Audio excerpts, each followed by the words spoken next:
भारतीय दंड संहिता में प्राविधान है सेक्शन 195, जहां पर यह लिखा है कोई व्यक्ति झूठी साक्ष्य किसी आदमी का कनेक्शन कराने के लिए करता है और न्यायालय में देता है, तो उस केस में वो झूठा पाए जाने पर उसको उतनी ही सजा दी जाएगी जितनी उस ऑफेंस में, अपराध का जो मुकदमा कायम किया उसमें सजा दी गई है। करेक्ट। तो 195 भारतीय दंड संहिता एक ऐसा प्राविधान है जो पूर्व से है हमारे पास, लेकिन उसका उपयोग कभी नहीं किया गया, बहुत कम किया गया। ये इनकलाबी जजमेंट है जो बरेली के न्यायाधीश ज्ञानेश त्रिपाठी जी ने दिया है, उनको साधुवाद।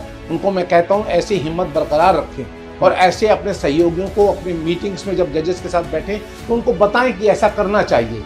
उससे दो फायदे होंगे, एक तो बेगुनाह आदमी जेल जाने से बच जाएगा, दूसरा मुकदमा, झूठे मुकदमा का बोझ जो हमारे फेटर्निटी के लोग बनवा करके दाखिल करा देते हैं और फिर सालों साल जीवन के बर्बाद होते हैं, वो बंद हो जाए। अगर फादर पेरेंट्स ने लड़के को पसंद नहीं किया, लव मैरिज उसको नहीं करने दी बिटिया को और अपनी मसलन से शादी कर दी, अब उनके पास क्या हथियार है कि वो लड़की उससे अलग हो जाए? क्रूअल्टी के आरोप लगा दिया, अलग हो गए, मुकदमे में बंद करा दिया। आदमी कहता है मेरी भी जान छोड़ो, तुम भी जाओ। लेकिन यहाँ एंड नहीं होता। एंड ये होता है अगर इतना ही हो जाए कि भाई आपकी नहीं निभी, आप खुशी खुशी अलग हो जाए, हमें कोई दिक्कत नहीं, मुकदमे न करें दूसरे पर। पत्नी पति के खिलाफ रेप का मुकदमा लिखा रही है, हैरत है। लीगल रिपोर्टर के सभी वीडियो को देखने के लिए लीगल रिपोर्टर को सब्सक्राइब करके बेल आइकन बटन जरूर दबाएं।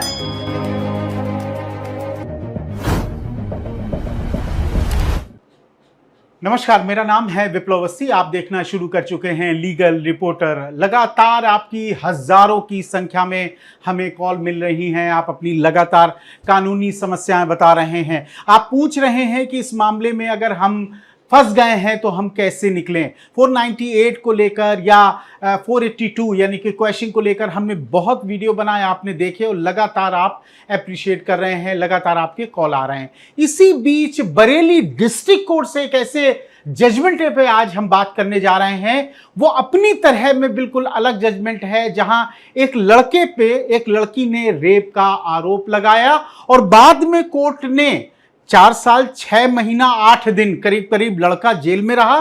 और जब लड़के ने इस बात की शिकायत अदालत से की तो अदालत ने बकायदा लड़की का विचारण किया, यानी कि उस पर केस चलाया और उसको जितना लड़के ने जेल की सजा हुई है उतनी ही दी है और साथ ही 5 लाख का फाइन हुआ है। आप लगातार हमसे पूछ रहे थे कि इस तरह के झूठे मुकदमों से कैसे निपटें, हमारे खिलाफ झूठा मुकदमा कर दिया गया है। न केवल सजा दिलानी है बल्कि इस तरह के झूठे मुकदमे पे जो दूसरे ने आप पे झूठा मुकदमा किया उस पर एक आर्थिक दंड लगाना है। तो आज हमारे साथ बातचीत करने के लिए इसी पूरे जजमेंट पर योगेश भसीन सर जुड़ गए हैं। योगेश भसीन सर आप जानते ही हैं, इससे पहले हमने कई वीडियो किए हैं, बहुत सीनियर एडवोकेट हैं, 45 साल का बड़ा अनुभव है क्रिमिनल और मैट्रिमोनियल के मामलों में।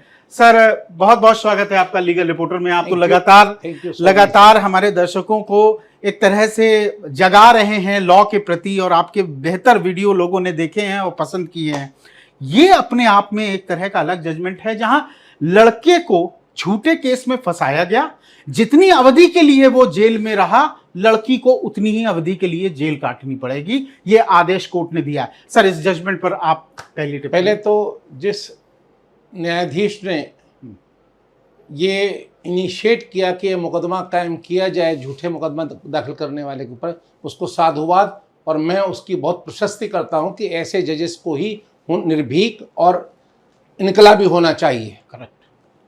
दूसरा ये कि जजमेंट जो किया वो उन्होंने इस वजह से किया कि लड़की ने जो बयान दिए थे, पॉक्सो एक्ट का मुकदमा लगा था, 15 साल उम्र बताई थी, बाद में 17 बताई और 363, 342, 66, 76 सब दफाएं आईपीसी के लगाई, लगा कई साल जेल में रहा। विचारण के दौरान वो लड़की अपने बयानों से पलट गई और उसने अपने बयान बिल्कुल बदल दिए और कहा कि कोई अपराध हुआ ही नहीं, जबकि मजिस्ट्रेट को उसने बयान दिए थे, न्यायालय में ऑन ओथ शपथ पर बयान दिए थे। अपने दोनों पूर्व के बयानों को उसने मना कर दिया कि मैंने मां के दबाव में ये बयान दिए थे और झूठे दिए थे जी।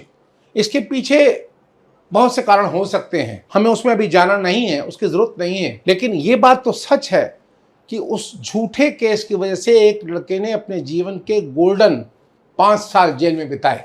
उसको कंपनसेट कैसे किया जाए, उसको पूर्ण न्याय कैसे दिया जाए? खाली बरी कर दिया उसका न्याय हो गया? जी नहीं। न्याय यही हुआ जो इस न्यायालय ने किया Correct. कि पूरी सजा उसको उतने दिन का कंपनसेशन, उसको उतने दिन की सजा उस लड़की को मिले जिसने ये झूठा केस उसके 5 साल बर्बाद किए। अगर ये बात पैदा हो जाए हमारी न्याय व्यवस्था में, विधिक व्यवस्था में, जजों को ये मालूम ऐसा शुरू कर दें तो मुकदमों का बर्डन बहुत कम हो जाएगा, झूठे मुकदमे आना बहुत कम हो जाएंगे जो कि लगातार आ रहे हैं। जब ये जजमेंट आया तो आपने कहा कि अपनी तरह इसका ये रेयरेस्ट जजमेंट है, इस तरह के जजमेंट नहीं ये लिखे इनकलाबी जाते हैं। जजमेंट है। लेकिन सवाल है क्यों नहीं लिखे जाते हैं? इसलिए नहीं कानूनी लिखे जाते। प्रावधान है आपके पास, सब कुछ व्यवस्था है, इसलिए नहीं लिखे जाते कि कोई व्यक्ति 100 में से 10%, 15% इस तरह का पेन लेकर के ये काम करते हैं। करेक्ट। सोचते हैं मुकदमा निस्तारण हो गया, गया मुवक्किल अपने घर गया, एक्यूज अपने घर गया, वादी अपने घर गया और जज साहब अपने घर गए। ठीक है। वो उतना समय देना पड़ेगा, उतनी मेहनत करनी पड़ेगी इतना काम करने के लिए, आपको ये सब करना पड़ेगा। और अगर ऐसा नहीं हो रहा, इसीलिए ऐसा अगर आज से 10 साल पहले हो गया होता तो 10 साल में जो अंबार लगा मुकदमों का, झूठे मुकदमों का, 498A, 376, 366, 363, करेक्ट। ये सब अपराध नहीं होते। 5-5 साल के लड़की लिविंग रिलेशन में रहती है और कहती है रेप हो गया। ये क्या है? क्या कोर्ट नहीं समझ रही? हम नहीं समझ रहे? क्या न्याय व्यवस्था नहीं समझ रही? लेकिन हमारे पेशे की भी बहुत बड़ा दोष है कि हम लोग इस बात को इस ढंग से नहीं उठा पाते कि नहीं ये गलत है। वो गलत कहने का अंदाज खत्म हो चुका है। अब हम अपने अपने से इंटरेस्ट में पड़े हैं और ये इस पेशे में लगे हुए हैं, करेक्ट, इस विधि व्यवसाय में लगे हुए हैं। आपने जो बात कही है वो निश्चित रूप से एक डेटरेंट पेश करती है और इसी डेटरेंट की इस जजमेंट में था। हम जो दर्शक आपको सुन रहे हैं निश्चित रूप से ये जानना चाहेंगे कि आखिर ऐसा क्या किया था लड़के पक्ष ने, जो बेचारा अंदर था, ऐसा क्या किया था, किस कानून का सहारा लिया था जिसके माध्यम से झूठी एफआईआर करने वाली लड़की को न केवल उतनी सजा हुई और जुर्माना भी हुआ। वो थोड़ा सा प्राविधान है आईपीसी में, प्लीज। भारतीय दंड संहिता में प्राविधान है सेक्शन 195, जहां पर यह लिखा है कोई व्यक्ति झूठी साक्ष्य किसी आदमी का कनेक्शन कराने के लिए गढ़ता है और न्यायालय में देता है जी, तो उस केस में वो झूठा पाए जाने पर उसको उतनी ही सजा दी जाएगी जितनी उस ऑफेंस में, अपराध का जो मुकदमा कायम किया गया उसमें सजा दी गई है। करेक्ट। ये 195 भारतीय दंड संहिता का पूरा क्लियर प्राविधान है। इसका उपयोग किया जाए 340 में मजिस्ट्रेट जज साहब कहें कि साहब ये झूठा है, कॉग्निजेंस लिया जाए इसका, उन बयानों की नकलें दाखिल की जाए। इस केस में भी ऐसा ही हुआ। उन्होंने मुंसलिम को कहा और स्पेशल सीजीएम ने लेकर के सब बयान नोट किया मुंसलिम के, उन्होंने जिन्होंने सब पेशकार के, उसके बाद उस पूरे सत्र परीक्षण को सत्र न्यायालय में भेजा, तब इसका परीक्षण हुआ और न्यायालय ने ये पाया कि यहाँ इसने झूठी गवाही दी थी और उसमें 195 में उनको सजा दी गई। तो 195 भारतीय दंड संहिता एक ऐसा प्राविधान है जो पूर्व से है हमारे पास, लेकिन उसका उपयोग कभी नहीं किया गया, बहुत कम किया गया। ये इनकलाबी जजमेंट है जो बरेली के न्यायाधीश ज्ञानेश त्रिपाठी जी ने दिया है। उनको साधुवाद, उनको मैं कहता हूँ ऐसी हिम्मत बरकरार रखें और ऐसे अपने सहयोगियों को अपने मीटिंग्स में जब जजेस के साथ बैठे तो उनको बताएं कि ऐसा करना चाहिए। उससे 2 फायदे होंगे जी। एक तो बेगुनाह आदमी जेल जाने से बच जाएगा, दूसरा मुकदमा, झूठे मुकदमा का बोझ जो हमारे फेटर्निटी के लोग बनवा करके दाखिल करा देते हैं और फिर सालों साल जीवन के बर्बाद होते हैं, वो बंद हो जाएगा। करेक्ट, बिल्कुल। 2024 का बोझ कम हो जाएगा। करेक्ट। जो भसीन सर कह रहे हैं उसको समझने की आपको भी जरूरत है और शायद हमारी फेटर्निटी को, लॉयर फेटर्निटी को भी। अचित Gupta versus Haryana, state of Haryana, supreme court का रिसेंट 2024 का जजमेंट है, जहां उन्होंने कहा कि वकीलों की बहुत जिम्मेदारी होती है, बार की बहुत जिम्मेदारी होती है।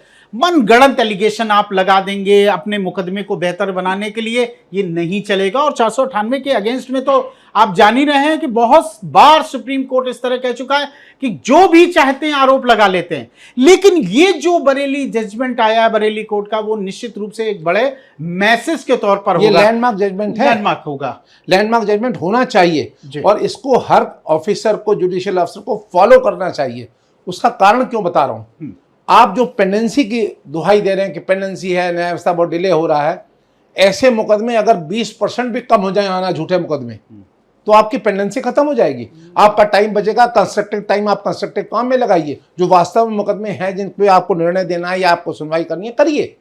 ऐसे झूठे मुकदमे में उलझ करके मैट्रिमोनियल डिस्प्यूट्स, 376 का डिस्प्यूट्स, ये लेडीज के डिस्प्यूट्स, जेंट्स के डिस्प्यूट जो इन केसेस से संबंधित है, सालों साल पड़े हुए हैं। 1989 का, 1992 का, 2001 के केसेस ऐसे कोर्ट में पेंडिंग पड़े हैं। आप तो कहते हैं कि 90% केसेस स्कोर सेटल करने के लिए हैं, उनके पीछे के बियॉन्ड स्टोरी कुछ है और बनाया कुछ गया। मदर फादर पेरेंट्स ने लड़के को पसंद नहीं किया, लव मैरिज उसको नहीं करने दी बिटिया को, और अपनी पसंद से शादी कर दी।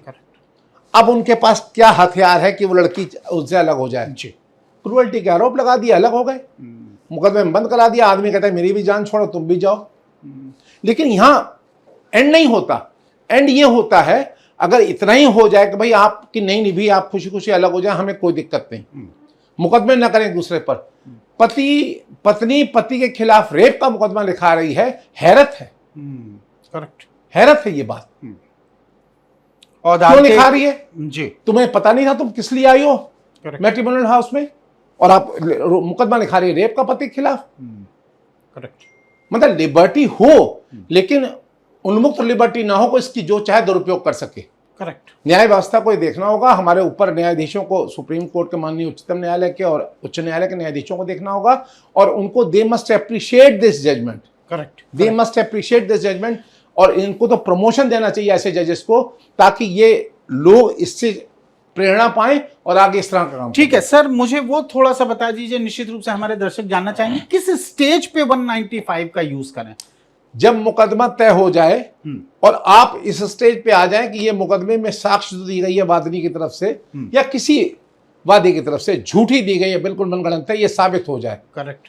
तो आप इनिशिएट करिए प्रोसीडिंग, कोर्ट में 340 में दरखास्त दीजिए कि साहब इसके खिलाफ प्रोसीडिंग की जाए, ये पूरी झूठी और उस जजमेंट की अगर अपील चली गई है तो उसका 340 पर कोई इम्पैक्ट होगा कि नहीं होगा? होगा। हाँ। उसका इम्पैक्ट होगा। हाँ। लेकिन सवाल यह है कि जो एविडेंस झूठी दी गई, जिसको प्राइम फेसिस न्यायालय ने झूठा मान लिया, हाँ। आपका तो कॉज ऑफ एक्शन वहां एराइज हो गया। करेक्ट। अपील में फेट होगा तो ये भी केस खारिज हो जाएगा। लेकिन ऐसा नहीं है, आपका कॉज ऑफ एक्शन तो उसी दिन हो गया जिस दिन उसने फर्जी एविडेंस बनाई, पहला। दूसरा जिस दिन वो कोर्ट में आई उस दिन, तीसरा जब कोर्ट ने उसको झूठा मान लिया। तो मेरा कहना यह है कि हम सबको मिल करके इस व्यवसाय को पुनः उस ऊंचाइयों पे ले जाना होगा जहां पर हम वकील और हमारे पेशे में लोग इसलिए नहीं है कि वो एक कहानी अच्छी बना लेंगे और एक मुकदमा लिखा देंगे, ये हमारी काबिलियत नहीं है। हम सच से अवगत कराएं, उनको बताएं, उनकी काउंसलिंग करें कि नहीं साहब ये गलत है, ऐसा नहीं होना चाहिए। तो हमारे ये बर्डन भी कम होगा, और उस बर्डन जहां पर मुकदमों का बोझ की फाइलों का बोझ सुप्रीम कोर्ट, हाई कोर्ट और अधीनस्थ न्यायालयों पे है, उसकी वजह हम लोग भी बहुत बड़ी हैं। बहुत बड़ी वजह, ऐसा नहीं है कि हम लोग नहीं हैं, हम बहुत बड़ी वजह है उसकी। हम अपने को भी दोषी मानते हैं जी। मैं किसी पर्टिकुलर आदमी को नहीं कह रहा, व्यवसाय के में लगे ऐसे व्यक्तियों को, खास करके यंगर जनरेशन को, जिनको बहुत जल्दी है आगे बढ़ने की, उनको मैं सचेत करता हूं कि आप एक बार अपनी छवि खराब कर लेंगे, झूठे मुकदमे दाखिल करा करके कुछ पैसा पा लेंगे, लेकिन जीवन भर परेशान रहेंगे, आपको तरक्की नहीं मिलेगी, आप सीख नहीं पाएंगे। तो मेरा कहना यह है कि पढ़िए, समझिए और सही राय देने की हिम्मत करिए, पैसा मिले चाहे न मिले। क्योंकि इस अगर मुकदमे को आप देखें तो उस महिला को भी राय दी गई होगी और निश्चित रूप से उसके पास वकील भी था, लेकिन अंतिम परिणाम यह हुआ कि उसको जेल जाना पड़ा है। तो झूठी एफआईआर करना और उसके बाद जेल जाना, ये एक बड़ा, एक और बड़ी बात, इंपॉर्टेंट बात बता रहा हूं आपको सर। ये मुकदमा मैं जानता हूं कैसे हुआ होगा जी, ये क्यों गवाही बदली गई होगी। ये बहुत बड़ा खेल है, नेक्सस है between the complainant, accused and the lawyer. एक सौदा तय होता है, इतना दे दो, बयान बदल दो। उस बिचारी को ये नहीं पता था कि मेरे बयान बदलने से ये हो जाएगा। करेक्ट। पैसा एक की जेब में चला गया, एक के पास से चला गया, मुकदमा हो गया। लेकिन इस स्टेप की कि कोर्ट ऐसा स्टेप लेगी, किसी को खबर नहीं थी, वरना ये रोज ये हो रहा है, हर कोर्ट में हो रहा है। आपने मुकदमा दाखिल किया, आप सौदा करते हैं, आप कहते हैं 498 304 भी दाखिल कर दिया, या 498 या किसी वजह से दाखिल कर दिया, 323 506 रुपया तय करिए, मुकदमा सुलह करा लीजिए। करेक्ट। बयान बदल दीजिए कोर्ट पे। ये नहीं होना चाहिए, ये गलत है, बेसिकली प्रोफेशन के गलत है, ह्यूमैनिटी के खिलाफ है। आप किसी आदमी को कारण जेल में झूठे आरोप बंद करा दें तो ये इसकी सजा यहाँ तो चल जाएगी, लेकिन मैं आपको बता दूं, सर। फैसला करने वालों के भी फैसले होते हैं।